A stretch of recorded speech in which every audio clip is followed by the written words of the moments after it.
Holy moly, I'm so excited for you. You just picked up one of the most exciting bikes on the planet, the Ducati Hypermotard. We're gonna cover the SP and the standard model here. They're both incredible. First things first, give me a favor and subscribe and hit that bell icon so you can get an update whenever we do a cool story like this or a video. And if you have any suggestions or anything that you want us to do more of, let us know in the comments. Let's talk about the little elephant in the room, breaking your bike in. I know, everyone's got different ideas of how to do it, but here's the kind of the rundown and the easy way of doing it. Ducati gives you 1,000 kilometers, so like a little over 600 and something miles, to break this thing in. And what they mean by that is just ride it normal. Don't redline it, don't do anything crazy, just ride it normal. And you're gonna introduce low to high load to the engine and transmission. Low being first gear, highest being sixth gear. So you're gonna work through the gears up and down and kind of introduce these concepts to the new motor. And then once you're done with all that, you're gonna bring it into the dealership and they're gonna do a nice break-in oil service for you and put all synthetic oils in it for you. So first things first, call your dealer as soon as you pick up the motorcycle and say, hey, I gotta do a break-in, so they can put you in the schedule and then get this thing going so you can go and have some fun times and shenanigans together, because that's the kind of bike you bought. Let's talk about the differences between the two bikes, the SP and the standard. So first things first, the SP is gonna have the fully adjustable Ohlins front and rear suspension. Second thing that you'll notice immediately is the wheels. The SP model comes with the forged aluminum wheels, whereas the SP has the cast wheels.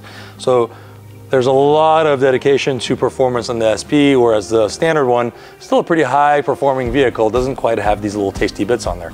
The other thing that you'll notice is all the neat little carbon fiber bits all over this motorcycle. And while we're on the subject of performance, the SP comes with some sticky Pirelli Supercorsa Diablo SPs on it. So definitely a track day style tire. It is DOT approved, so you can ride it around the streets, whereas the standard comes with the Rosso 3s, which are an awesome tire for daily, everyday use. One of my favorite features of the Hypermotard, whether it's the SP or the standard, is the standard quick shift for both up and down shifting. Now, I've met a couple of people who've never used quick shift now, so I'll go over it really quickly and simply for you. Basically, it's still a manual. You're still gonna use the clutch to engage first gear. And then after that, as you're giving the bike positive throttle, you can just kick it up into the next gear. The quick shifter, the little sensor, tells the computer to slow things down a little bit, microsecond internally, so that you can pop it into the next gear. As you're downshifting and you give it negative throttle, you kick it down and it'll actually auto rev match for you. And again, remember, you don't have to use these. You can turn that function off, but once you get used to it, it changes everything. The Hypermotard's always had a very beautiful and unique style to it, and this one is no different. You'll notice now they've added the use of gorgeous LED daytime running lamps. It has an automatic on and off function, so you don't have to even worry about it, and I'll go over that with you. And then you'll notice the indicators are in the handlebar handguards, and they're fully LED. Let's talk about the key. The key on these motorcycles and all new Ducatis is coded. There's a chip in here, so it's married to this motorcycle. On the Hyper, it's got two main functions. One is for ignition and lock in the steering, and the other one is for the tank. Tank's pretty simple. Put it in there, open it, fill it up. When you're done with it, close the tank, press it till you hear that click, and you're done with it. For the ignition, I'll show you, come closer. All right, so for ignition, you've got four functions here. Obviously, one is off. The next one, you turn to the right, and now your auxiliary is on, and you can turn the bike on and off with this. Past off, if you turn the steering all the way to one side or the other, you can press down and lock the steering. And then a little bit past that is your park function. This is in case you've got to park somewhere it's a little bit darker outside. It turns your DRL on at a low setting and your taillight's also on. All right, we're gonna go over the functions of the buttons on the handlebars and the dash itself. But as I always remind everybody, make sure to look at your owner's manual, because there's a lot more information in there than it is on this here video that's just designed to be a quick reference. So with that said, let's talk about the right handlebar, where you've got three sets of buttons. The top one is gonna be for the function of turning the bike on and off. So if the key and the ignition is on the auxiliary mode, you can now bring it down to get the bike prepped and ready to turn on. As long as the bike is in neutral and the kickstand's up, or even if it's in gear and the kickstand's up and you're holding the clutch all the way in, you press this down all the way and hold it until the bike fires up. We're indoors, so I'm not gonna do that here now. The next button below that has got a little headlight on there. That is for your daytime running lamp on and off. While the bike is running, if the DRL is on, it means the headlight is off. So if you turn the DRL off, it means the headlight is on. It's a little bit counterintuitive because on the dash, there's a little green headlight button that would make you think the headlight is on. That's not what it means. It just simply means the DRL is on. So we can turn it back on again. And then below that is the hazard switch. If you simply click it to the right, the hazard lights are on. You can even turn the bike off and they will continue on going. You will notice, however, if you turn them off right now, they will maintain. So you're gonna have to turn the ignition back on to make them stop blinking. All right, so on the left side, you've got 5 switches on the clutch side. The very top one that's gonna be used with your index finger is your quick pass button. It just basically flashes your high beams quickly and momentarily, just for a second, for you to pass somebody. Now, if you wanna keep the high beams on, there's a separate switch here that you can reach with your thumb. If you press it up, your high beams are fully on now, and you'll tell with the little blue light that's on the dash itself. Next to that, you have an up-down button, which we'll use to go through the menu and the screen later on, so keep this in mind as I tell you up and down, this is the button I'm talking about. Below that, you've got your turn signal indicator button for right and left, and then while the turn signal is on, if you press it once, it shuts them off. Now there's multiple functions in here. If you are sitting in a menu and you want to press enter, you press it once, and it'll let you hit enter. And then if you are in no menu at all and you want to hold it in for a couple of seconds, this takes you to your mode selection, which is a lot of people's favorite one. We'll go over that here momentarily. And then below that, you've got the horn, which is my favorite. Okay, let's talk about how to get into the mode selection, because that's everyone's favorite question to ask. How do I get into the mode selection on this bike? Well, the turn signal cancellation button, if you hold it down for about 2 seconds, your mode selection comes up. And on this bike, you have Sport, Touring, and Urban. And if you want to select one of them, you just press down once, and just like that, you're in your favorite mode. Now, we can do that again while the bike is actually being ridden. So if you have the throttle on, I'm going to reach over and put the throttle on. I'm going to press enter for 2 seconds, select Sport, and it's going to give me a little indication, please close throttle. Just like that, you're in Sport mode.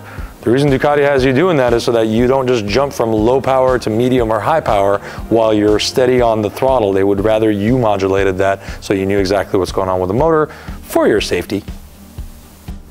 All right, let's talk about the dash. It's got a lot of information, but they've placed it so that you can find it easily without thinking too much about it. So I'll just go over the basics of it. Top left is going to have your engine temperature. Right below that is going to let you know if the side stand is down or not. Right next to that is your speed indicator. Below that, you're going to have that little indicator for the DRL, and you can see a little headlight with an A on there. It just means the auto function of that is on.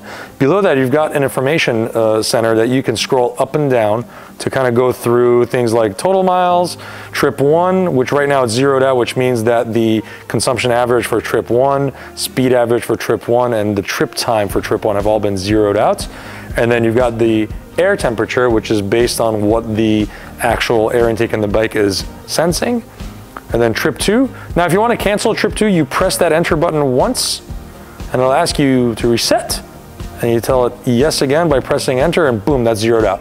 You do the same thing for trip 1 as well. And then below that, you've got your current consumption, and then settings menu. Now, let's get into the settings menu so you can see exactly how much you can change on this motorcycle. All right, next to that, you got a nice bright tachometer, which has in the middle a gear indicator, and just to the left of it, it's going to let you what mode you're in. Currently, the bike's sitting in sport mode. Above to the right, you've got the time, and then below to the right, you've got a little bit of information as far as your quick shifter, whether it's on, your traction control, what level that's at, ABS, what level that's at, and the wheelie control, and what level those are at. Next, we're going to go into the settings menu and kind of get nitty-gritty with this motorcycle. All right, settings menu. This is the part that makes some people a little bit worried. Don't be, it's pretty easy, but again, remember to refer to your owner's manual. For now, let's get right in there. So on the up and down, you get to where it says settings menu and you press enter once. And then this is where you get to play with things like riding mode, pin code, and et cetera, et cetera. So let's go right into riding mode and see what that's all about. Press enter, and it's gonna give you the option for sport, touring, or urban. I'm gonna play with the sport mode, and then the rest of them are the same functions, and I'll let you play with that on your own time. So for time being, press enter on sport, and you're gonna see that you can play with the engine power, press enter, And this kind of gives you an idea of engine right now is on high in sport mode, so it's full power dynamic. If you were gonna go to medium, it's full power, but it's smoother, so that initial throttle input's gonna be a little more gentle. And then low is going to be smooth and reduced power. I think this bike goes down to about 70 horsepower if you go to low, so it's super approachable and friendly. On sport though, we're gonna keep it on high and hit back. We're gonna hit the down button, go to DTC, which stands for Ducati Traction Control, enter. So this can be turned off all the way if you're just a hooligan. You can go to 1, and this is gonna be a little more track oriented, and then you can slowly add more and more and more traction all the way to 8 on this bike for full wet riding. Because we're in sport mode right now, a lot of people like to keep it at 1 or 2, so we'll leave it at 2. Go back, down to ABS. Again, you can go to 1, which is going to still have cornering performance. So it's going to be the least amount of ABS. And then 2, a little bit more road and performance oriented. And then 3, which is full road for safe and stable. Again, you're going to see that more in the wet mode. So on sport mode, we're going to keep it at 1. DWC stands for Ducati Wheelie Control. We're going to hit enter there. And you can turn that off all the way because this is a Hypermotard after all. But if you kind of want to take it easy on this, you can kind of go your way up incrementally all the way to 8 to have the most amount of inability to do any kind of wheelie. So if you want to be able to do a little bit of a wheelie and not scare the heck out of yourself, I would suggest keep it at maybe like a 2 or 3. Go back. And then DQS is Ducati Quick Shift. Now this is either on or off. When it's on, it's both for up and down, as I explained earlier how to use it. But if you don't want to use it at all, and you don't want your foot to brush up against the shifter and make the bike think it wants to change gears, you can just put it on off. But I love it, so I'm gonna leave it on. Go back. And then if you mess with any of these functions and you don't like what you've done, you'll notice that the default button is highlighted. You can now press enter on that, and the bike is fully back to factory setting on its sport mode. And you can do that on any one of those modes that you like. We're gonna go back and work our way down. You'll see a pin code indicator here, which is interesting to have on this motorcycle since it is not a keyless function motorcycle. As I mentioned earlier in the video, the key on this bike does have a chip on it that is married directly to the ECU of this motorcycle. If for some reason you lose that key and your only ability is just to get a key cut that matches the actual shape of that key, the bike will not allow you to start it, so it'll ask you to put a pin on there. Now, if you want to change that, you press enter, it'll ask you to modify pin, you hit enter again. It's going to ask you for your current pin. Because this is a new bike, it's all 0000, and it'll tell you that it's correct. I'm going to enter again. And as you go up and down, you can switch the buttons on this one. I'm going to maintain all zeros on this one because it is our demo, but you can change that to your own 4-digit number that hopefully you will not forget. After pin code, you've got your lap timer that you can kind of mess with. This is a great function to have if you're going to be using the bike at your local favorite track. Below that, you've got your backlight that allows you to have it on auto. If it's on auto, when it's bright out, the backlight is white for the dash, and if it is nighttime, the backlight kind of like is indicating right now is black. If you like that, one of those functions better than the other, you can just select that, but I like it on auto because it kind of changes things up and it's kind of neat to look at it change. Date and clock should already be set by your favorite dealer, but if it's not, you press enter and work your way up and down through the year, month, and day, and then when it's done, you hit back again, and then go down to clock. Again, if it's not set for you, press enter, and you can kind of work your way up and down to PM versus AM, the time, the hour, sorry, and then the minute, and then when you're done with that, hit enter again, and that's set, and back. And we're gonna get out of that. Units, pretty simple. It's for speed and temperature, and your consumption is going to be miles versus kilometers, Celsius versus Fahrenheit.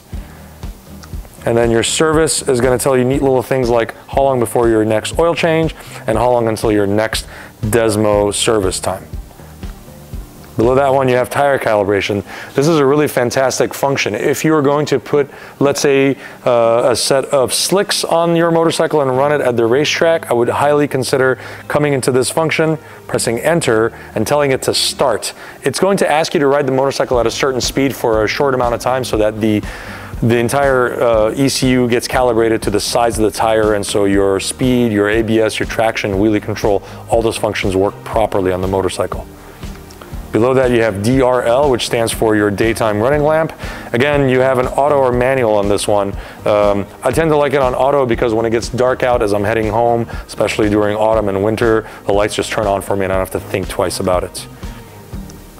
And then the turn indicators are also automatic. You can leave them on manual if you want to, but if you have it on the auto function, if you turn the turn signal on and go through your turn, several seconds later, it'll just automatically turn it off for you. So you don't have to be that person that's riding around with their turn signals always on.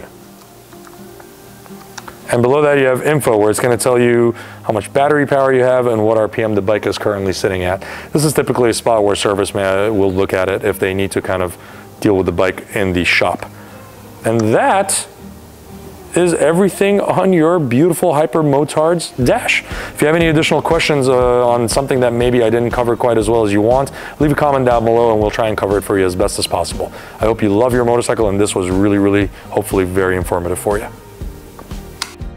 All right, it's time to go ride the beauty. Remember, you're breaking it in. We went over that, so take it easy. If you have any questions or comments, write down below.